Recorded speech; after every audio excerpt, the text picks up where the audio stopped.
భగవద్గీత 6వ అధ్యాయము 5వ శ్లోకంలో కృష్ణుడు అర్జునుడితో ఇలా అంటాడు.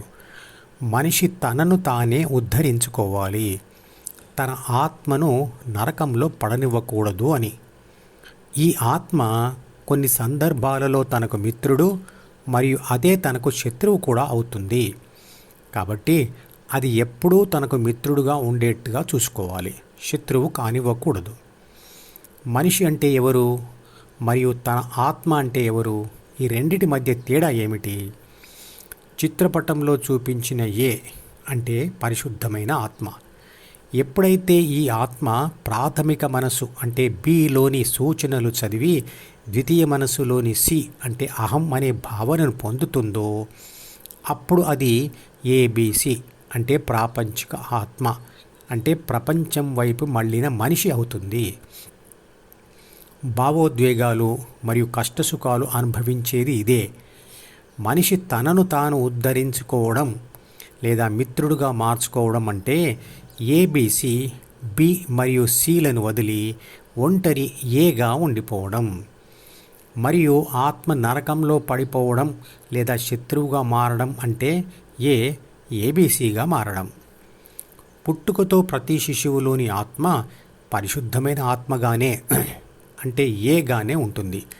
పెరుగుతున్న కొద్దీ అంటే ప్రపంచ అనుభవాలు పొందుతున్న కొద్దీ అది ఏబిసిగా మారి డిలోని కోరికలతో కలిసి ఈ అంటే జ్ఞానేంద్రియాల ద్వారా ఎఫ్ అంటే ప్రపంచమును అనుభవిస్తూ డిఈఎఫ్ దారికి అలవాటైపోతుంది.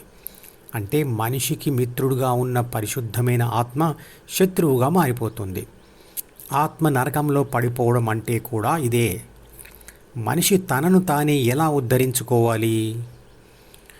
ఏబిసి ఇంతకుముందు తాను ప్రయాణం చేస్తున్న డిఈఎఫ్ దారిని వదిలి అంటే తన ధ్యాసను డి నుండి మళ్లించి చిత్రపటంలో చూపించిన విధంగా జి ద్వారా అంటే ధ్యాన కోరిక ద్వారా హెచ్ మీద స్థిరపరచాలి. అంటే ధ్యానం చెయ్యాలి. ధ్యానం ఎలా చేయాలి అనే విషయం ఇదివరకే మధుపదం యూట్యూబ్ ఛానల్ వీడియోలలో వివరించబడింది. 6వ అధ్యాయంలోని 17వ శ్లోకం చెబుతుంది, ధ్యానం చేయడానికి శరీరం ఆరోగ్యంగా ఉండాలి. శారీర మాధ్యమం ఖలు ధర్మ సాధనం అంటే ఆరోగ్యమైన శరీరం ద్వారానే ధర్మం సాధించబడుతుంది. అంటే ఆరోగ్యమైన శరీరం ద్వారానే ఆత్మానుభవం కలుగుతుంది, అంటే ధ్యాన ఫలితం దొరుకుతుంది. శరీరం ఆరోగ్యంగా ఉండాలంటే ఏ రకమైన ఆహారమైనా సరే అది మితంగా ఉండాలి. అజీర్ణం మరియు అనారోగ్యం తేకూడదు. పరిమితమైన నిద్ర మరియు తగినంత శారీరక శ్రమ ఉండాలి. ధ్యానానికి అనుకూలంగా ఉండే కోరికలు మరియు ప్రయత్నాలు జరగాలి. రాక్షస సంహారం చేస్తూ తమను తాము కాపాడుకోవాలి. రాక్షసులు ఎవరు అంటే సనాతన ధర్మానికి మరియు శరీరానికి హాని కలిగించేవాళ్ళు. 7వ అధ్యాయం శ్లోకం 3లో కృష్ణుడు ఇలా అంటాడు, బాధించే ఆలోచనల నుండి తప్పించుకోవడానికో లేక సమర్థత పెంచుకొని ప్రాపంచిక విజయాలు సాధించడానికో లేక దేవుడంటే ఏమిటో తెలుసుకోవాలనే కోరికతో చాలామంది ధ్యానం చేయాలని ప్రయత్నం చేస్తారు. మరియు అలా ప్రయత్నం చేసే వారిలో కొద్దిమంది మాత్రమే క్షత్రియ దశకు చేరుకుంటారు. క్షత్రియ దశకు చేరుకున్న వారు తమకు కలిగిన సమర్థతతో ప్రాపంచిక విజయాలు సాధిస్తూ సుఖ అనుభవాలు పొందుతూ ఆ అనుభవాలకు అలవాటు పడి అక్కడే ఆగిపోయే ప్రమాదం ఉంటుంది. అందులో నుండి కొద్దిమంది మాత్రమే క్షత్రియ దశను దాటి మరియు బ్రాహ్మణ దశ కూడా దాటి ఆత్మానుభవం పొంది లక్షణాలతో తమను పరమాత్మ లేదా విశ్వశక్తి అని గ్రహిస్తారు మరియు విశ్వశక్తి యొక్క సమగ్రమైన తత్వాన్ని తెలుసుకుంటారు. విశ్వశక్తి యొక్క సమగ్రమైన తత్వం అంటే విశ్వమంతా నిండి ఉన్న 118 పదార్థ మూలకాలు, వాటి మిశ్రమాలు మరియు విద్యుత్ శక్తి, అయస్కాంత శక్తి, స్థితి శక్తి, గతిశక్తి, భూమి ఆకర్షణ శక్తి, పరమాణు శక్తి, రసాయన శక్తి లాంటి అన్ని శక్తుల తత్వాలను సమగ్రంగా అర్థం చేసుకోవడం. శక్తి మరియు పదార్థాలు ఏ విధంగా జన్మించాయి, అవి ఒకదాని మీద మరొకటి ఎలా ఆధారపడ్డాయి అనే విషయం అనుభవంతో తెలుసుకోవడం. ఈ విషయాన్ని మంత్రపుష్పం అనే శ్లోక సంపుటి వివరంగా తెలియచేస్తుంది. దాని యొక్క యూట్యూబ్ లింక్ను ఈ వీడియో డిస్క్రిప్షన్లో ఉంచుతున్నాను, వినండి. 7వ అధ్యాయం శ్లోకం 19లో కృష్ణుడు అంటాడు, అభ్యాసం చేస్తూ చేస్తూ చాలా జన్మల తర్వాత చివరి జన్మలో అంటే ఆత్మ సాక్షాత్కారాన్ని పొందే జన్మలో జ్ఞానులు తమలోని ఆత్మశక్తిని విశ్వశక్తి లేదా పరమాత్మ లక్షణాలతో ఉండడాన్ని గమనిస్తారు. ఇలాంటి వారు చాలా తక్కువగా ఉంటారు. శక్తి దృక్పథంతో లేదా ఆధ్యాత్మిక దృక్పథంతో దీని వివరణ ఇలా ఉంటుంది.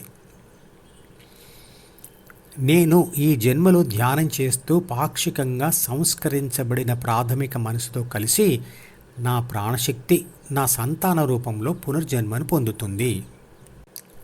ఆ 2వ జన్మలో కూడా సంతాన రూపంలో ఉన్న నా ప్రాణశక్తియే ధ్యానం చేస్తూ మరికొంత సంస్కరించబడిన ప్రాథమిక మనసుతో సహా సంతాన రూపంలో 3వ పునర్జన్మను పొందుతుంది. గుర్తుంచుకోవాల్సిన విషయం ఏమిటంటే భార్య యొక్క ప్రాణశక్తి మరియు ప్రాథమిక మనసులు కూడా పునర్జన్మలో పాల్గొంటాయి. ఇలా ప్రతి జన్మలో కొంత సంస్కరించబడుతున్న ప్రాథమిక మనసు అంటే క్షీణిస్తున్న ప్రాథమిక మనసు మరియు అహం చివరి జన్మలో ప్రాపంచిక ఆత్మ నుండి విడిపోయి అంటే ఆత్మ పరిశుద్ధాత్మగా అంటే ఒంటరిగా ఉండిపోతుంది. ఈ ఛానల్కి సబ్స్క్రైబ్ చేస్తే మీకు మాత్రమే క్రమం తప్పకుండా అన్ని వీడియోలు చూసే అవకాశం ఉంటుంది. ఇతరులకు షేర్ చేస్తే మీ వల్ల వారికి కూడా ఈ వీడియోలు చూసే అవకాశం వస్తుంది. లైక్ చేస్తే యూట్యూబ్ మేనేజ్మెంట్ మరికొందరికి ఈ వీడియోలను చూసే అవకాశం ఇస్తుంది. మీరు సబ్స్క్రైబ్, షేర్ మరియు లైక్ కూడా చేస్తే ఎక్కువ మందికి ధ్యానం గురించి తెలిసి సనాతన ధర్మాన్ని వ్యాపింపచేసి దానిని కాపాడే ప్రయత్నం చేస్తారు. ధర్మో రక్షతి రక్షితః.